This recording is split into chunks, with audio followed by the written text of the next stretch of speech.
Sir మీకు చెప్పండి sir. ఇప్పుడు చంద్రబాబు నాయుడు గారికి, రేవంత్ రెడ్డి గారికి మంచి మైత్రి ఉంది. వాళ్ళు గురు శిష్యులు. వాళ్ళ బంధం చాలా ఫెవికాల్ బంధం పటిష్టమైంది. ఒకవేళ ఆయన అధికారంలోకొస్తే, వాళ్ళు గనుక అడిగితే, మీ వైపు నుంచి ఏమన్నా ఉంటుందా? కాంగ్రెస్ పార్టీ తరఫున? బిఎస్ గారు ముందుగా మనము 3 రోజుల కిందట వైవి సుబ్బారెడ్డి గారి స్టేట్మెంట్ వచ్చిందని నేను అనుకుంటున్నాను. అవును. 3 రోజుల క్రితం. ఇవాళ ఫ్రైడే, యెస్. ట్యూస్డే ఈవినింగ్ వారు స్టేట్మెంట్ ఇచ్చిండ్రు. అవును. ఇవాళకి కూడా భారతీయ జనతా పార్టీ కానీ బీఆర్ఎస్ పార్టీల నుంచి ఎవ్వరు కూడా ఖండించలే. అవును. మొట్టమొదలు ఖండించింది కాంగ్రెస్ పార్టీ. ఓకే. మొన్న ఎల్బీ స్టేడియంలో ఎందుకు ప్రశాంత్ రెడ్డి గారు ఖండించినట్టున్నారు కదా ఆ రోజు? Please please. నాకు అది కూడా చెప్పాను, చెప్పనియండి. ఎల్బీ స్టేడియంలో పోలీస్ కానిస్టేబుల్కు ఉత్తర్వులు ఇచ్చేటప్పుడు, నియామకపు ఉత్తర్వులు ఇచ్చేటప్పుడు రేవంత్ రెడ్డి గారు స్పష్టంగా చెప్పిండ్రు, చట్టానికి గౌరవం ఇయ్యని రాష్ట్రము చట్టంలో ఉన్నటువంటి అంశాలను పరిగణలోకి తీసుకొని మాట్లాడాలి. ఇక్కడ రేవంత్ రెడ్డి గారు ఉన్నంత వరకు అటువంటిది ఏది కూడా ఆలోచన కూడా రానివద్దని చెప్పిన మా ముఖ్యమంత్రి గారు. ఇప్పటిదాకా వేం ప్రశాంత్ రెడ్డి గారు మాట్లాడినప్పుడు ఏం చెప్పిండంటే దీన్ని ఒక రాజకీయ అంశంగానే వేం ప్రశాంత్ రెడ్డి గారు మాట్లాడినారు.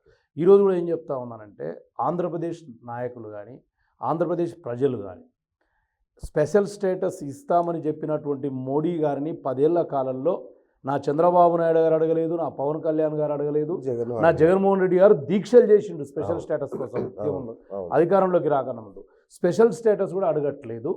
కనీసం ఇవాళ అటువంటి వ్యక్తులు రాజధానిని ఎక్స్టెన్షన్ కోసం మాట్లాడుతున్నారు.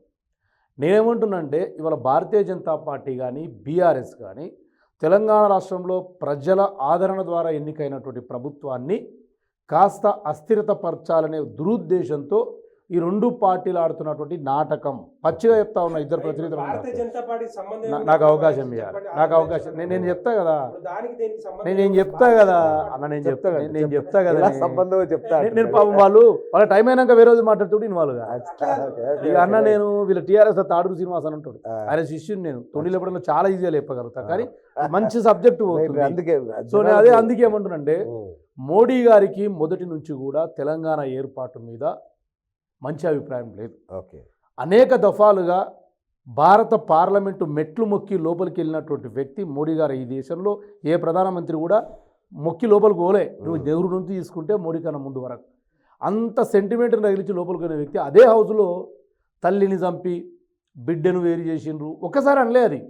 ఒకసారి అన్నప్పుడు దేశవ్యాప్తంగా చర్చ జరిగింది. తెలంగాణ వ్యతిరేకించినా కూడా పెడిచెవులు పెట్టి మళ్ళీ అన్నటువంటి వ్యక్తి, అంటే తన అక్కసును ఎప్పటికప్పుడు కక్కుతున్నటువంటి మోడీ గారు. నెక్స్ట్ వచ్చేసి తెలంగాణ సెంటిమెంట్ ఎక్కడా పారలేదు. నేను తెలంగాణ జాతిపితను లేదా తెలంగాణ చావు నోట్లకు పోయొచ్చునని చెప్పుకుంటే కూడా ఎవడు నమ్మలేదు. ఇప్పుడు వేరే ఏం ఆయుధం లేదు. ఏ దాని మీద మాట్లాడలే వాళ్ళు. ఉద్యోగాల నోటిఫికేషన్లు మేము జర లేట్ చేస్తున్నాం అనుకోండి ఉదాహరణ, ఎందుకు వేయరు అని అడిగే మోరల్ వాల్యూస్ టీఆర్ఎస్కి లేవు, ఎందుకంటే వాళ్ళే వేయలే కదా. ఇంకా ఏది మాట్లాడాలన్నా కూడా ఇవాళ టీఆర్ఎస్కి ఎక్కడ కూడా సబ్జెక్ట్ లేదు. భారతీయ జనతా పార్టీకి ఉన్నప్పటికీ కూడా వాళ్ళ మోడీ గారికి తెలంగాణ మీదనే అయిష్టత ఉంది ఎక్కువగా. మోడీ గారిని కాదని మోడీ గారిని ఓవర్టేక్ చేసి తెలంగాణలో ఉన్నటువంటి ఒక బీజేపీ నాయకుడు మాట్లాడగలుగుతాడా? తల్లిని చంపి పిల్లను వేరు చేసిన అన్న రోజే ఇక్కడ ఉన్నటువంటి భారతీయ జనతా పార్టీ నాయకుడు ఒక్కడు మాట్లాడలేదండి. వీళ్ళే మాట్లాడతారు. సో ఇక ఇవాళ ఏంటంటే అటు వైఎస్ జగన్మోహన్ రెడ్డి గారు, ఎవరు ఎప్పుడైనా మిత్రులు కావచ్చు, ఎవరైనా శత్రువులు కావచ్చు, ఇలా రేవంత్ రెడ్డి గారి గురించి మీరు మాట్లాడిన వ్యక్తిగతంగా చంద్రబాబు నాయుడు అనే వ్యక్తి నాకు రాజకీయ గురువే.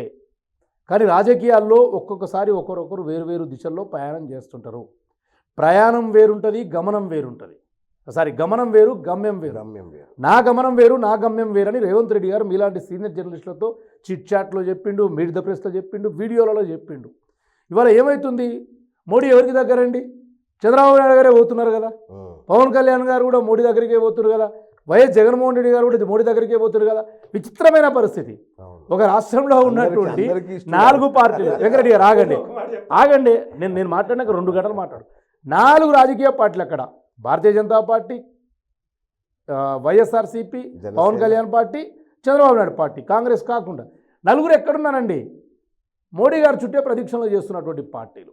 ఇవాళ వాళ్ళ రాష్ట్రాల ప్రజలు కూడా ఇలా సిగ్గుతో తల ఉంచుకుంటారు ఆంధ్రప్రదేశ్ వాళ్ళు. ఎందుకంటే అరే 10 ఏళ్ళు అయింది, మీరు ఇంకా సెక్రటరేట్నే లేదా రాష్ట్ర రాజధానిని నిర్మించుకోలేకపోతున్నారు. అవతల తెలంగాణలో సెక్రటరేట్ అయింది ప్రతి జిల్లాలో. సరే కేసీఆర్ గారు మంచి చేసిండ్రా చెడు చేసిండ్రా పోయిన గురించి మాట్లాడకూడదు. 33 జిల్లాలో ఇలా కలెక్టరేట్లు అయినాయండి 32లో కొత్త కలెక్టరేట్లు అయినాయి కదా, నిర్మాణాలు జరిగినాయి కదా. పరిపాలనకు మాత్రం ఎక్కడ కేసీఆర్ గారు కరువు పెట్టలే, పరిపాలనలో తప్పుడు నిర్ణయాలు తీసుకున్నాడు, కానీ పరిపాలన కేంద్రాలు మాత్రం ఏర్పాటు చేసిండు. ఇవాళ ఈ ముగ్గురు కలిసి, ఈ ముగ్గురితో పాటు అంటే జగన్మోహన్ రెడ్డి గారును, మోడీ గారును, కల్వకుంట్ల చంద్రశేఖరరావు గారును, ఈ ముగ్గురు కలిసి ఇలా తెలంగాణ సెంటిమెంట్ను మళ్ళీ రగల్చాలి, రేపు రాబోయే పార్లమెంట్ ఎన్నికల్లో లబ్ధి పొందాలనే ఒక దురుద్దేశం తప్ప. వైవి సుబ్బారెడ్డి గారిని సస్పెండ్ చేయమనండి, వైఎస్ఆర్సీపీని ఖండించమనండి, జగన్మోహన్ రెడ్డి గారిని. అనేక విషయాల్లో వైవి సుబ్బారెడ్డి గారు పెద్దరికం చేసి మధ్యవర్తిత్వం నెరిపి సర్దుబాటు చేసిన అంశాలు ఎన్నో ఉన్నాయి కదా ఆంధ్రప్రదేశ్లో. శ్రీనివాసరావు గారు ఆషామాషి వ్యక్తి కాదు కదా వైవి సుబ్బారెడ్డి గారు.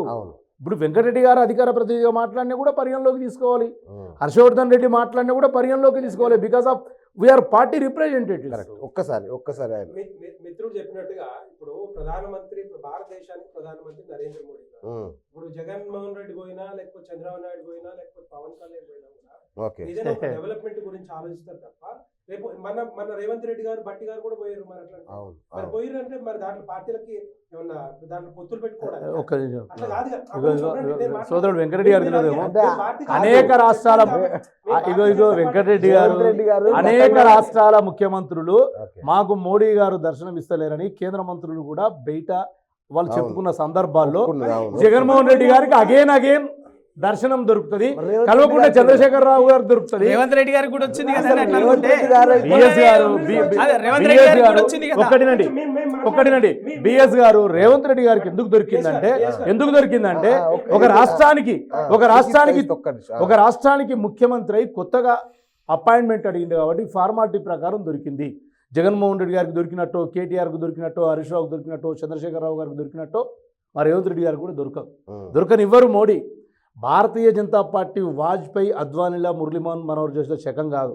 నేను కూడా దాంట్లోకి వెళ్ళి వచ్చిన జ్ఞానం, కొంత ప్రేమ ఉంది, నేను కూడా దాని మీద కొంచెం రేవంత్ రెడ్డి ఎందుకు కొంత ప్రేమ ఉంది. అరే ఉండొచ్చు, ఆయన గతంలో ఆర్ఎస్ఎస్ లో గవన్నా, నేను కూడా ఆర్ఎస్ఎస్ అన్నా, నమస్తే సదా వసలే మాతృభూమి 21 లైన్లు ఇప్పుడు చదువుతాం, మా వెంకటరెడ్డి కూడా రాదు నా అన్నాను. అవన్నీ కాదే, ఒక కొత్తగా ఎన్నికైన ముఖ్యమంత్రి కాబట్టి అపాయింట్మెంట్ ఇచ్చిండు, ఇయ్యడాన్ని నేను తప్పట్లేదు, కానీ ఒక సిస్టమ్గా ఉండాలి. ఇవాళ కుట్రలు జరుగుతూ ఉన్నాయి అన్న. తిరుపతికి మోడీ ఏం పట్టుకొచ్చిండన్న? మట్టి, నీళ్లు, మరచెంబు. ఏమన్నాడన్నా? రాజధానికి నేను సహకరిస్తా అన్నాడు. మీరు మోడీ మీద మాట్లాడండి, మీ చేతనైతే మోడీ మీద మాట్లాడండి అన్న. 1500 కోట్ల రూపాయలు వెంకటరెడ్డి గారు 1500 కోట్ల రూపాయలు రాజధాని కోసం ఇస్తా అని చెప్పిండు. ఉంది, విభజన చట్టంలోనే ఉంది. ఈయన మోడీని అడగండి మీరు. ఆయన ఇస్తా అన్నాడు, వాళ్ళే కట్టుకోవట్లేదు. అరే ఆయన ఇస్తా అంటే వీళ్ళు ఎందుకు కట్టుకోరు? వీళ్ళు కట్టుకుంటే ఆయన ఎందుకు ఇయ్యడు? బిఎస్ గారు నా క్వశ్చన్ ఒకటే, నేను ఇద్దరిలో లేను, వైఎస్ఆర్సీపీలో లేను, బీజేపీలో లేను. ఇస్తా అంటే మీరెందుకు కడతలేరు? మీరు కడతా అంటే ఆయన ఎందుకు ఇస్తలేడు? మీరు ఇద్దరు కలిసి ఎవరిని మోసం చేస్తున్నారు? ఆంధ్రప్రదేశ్ ప్రజల్ని కదా.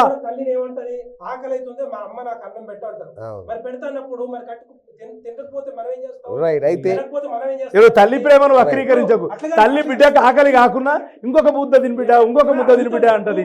మీ మోడీ గారు ఎందుకు అనట్లేదు? మీ మోడీ గారు ఎందుకు అనట్లేదు? చూడు, మోడీ గారికి సరే, మీ ఇద్దరి మధ్య ఉన్న రహస్య బంధం ఏంటో వైఎస్ఆర్సీపీ నాయకుడు ఇంకొకరు కనుక్కున్నాం.